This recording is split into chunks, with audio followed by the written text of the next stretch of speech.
School is back in session, and for many students, this could be the year they start looking to college. They just started college, a career and beyond are in sight. So it can start with an email about a scholarship you never applied for or a text claiming past due balance on your student account. The message looks official, the offer sounds urgent, and the sender asks for payment or personal information. And as students return to school, these scams are becoming more common and more convincing. So it's vital we're all diligent about spotting these red flags. And here today is Melanie Roller, head of retail bank fraud for Capital One. Good morning, Melanie. Thank you so much for joining me today.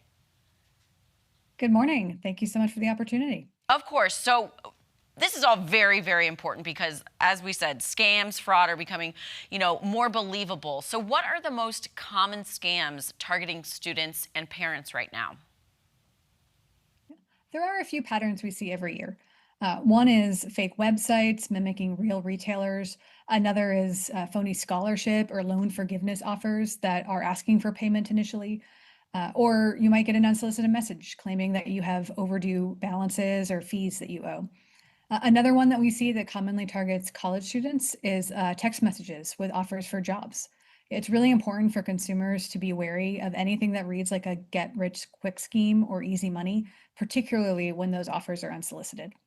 Oh my gosh. Well, I can attest to that. I've actually received random job offers like work from home, make, $100 per hour. I'm like, it's crazy. So getting these messages, how can families confirm if a website or a text message or an offer is legitimate? Yeah, to your point, some of them do feel very appealing.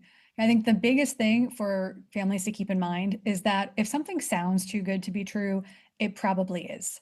Be wary of any deals that are offered at significantly lower than market value or requests for payment via unconventional methods like gift cards, cryptocurrency, wire transfers. Those are all major red flags. Okay. So what is the safest way then to shop and share information online?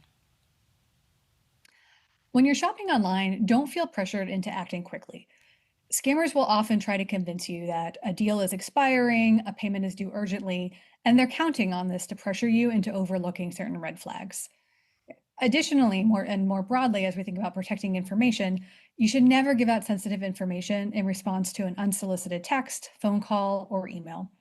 Legitimate lenders or universities will never ask for things like your passwords or bank account information out of the blue.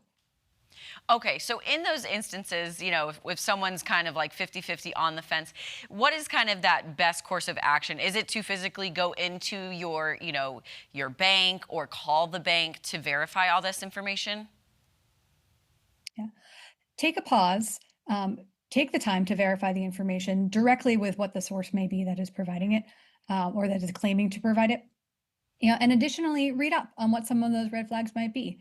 Yeah, I think we at Capital One regularly publish information about how to protect yourself against scams. You can visit capitalone.com/stop scams to learn more. And we've also partnered with the Better Business Bureau around additional broader consumer education efforts. Things like the BBB Scam Tracker, which is a great resource to go online and easily report and help identify scams. Okay, Melanie, just to recap, how can families, again, avoid those fake scholarships, bogus job postings, and that student loan relief scams? Yeah.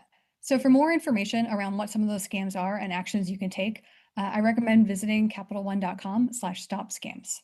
Awesome. Melanie, thank you so much, and everyone stay safe out there. Thank you so much. All right, coming up, Jeremy's got another rave review. Don't go anywhere. We'll be back.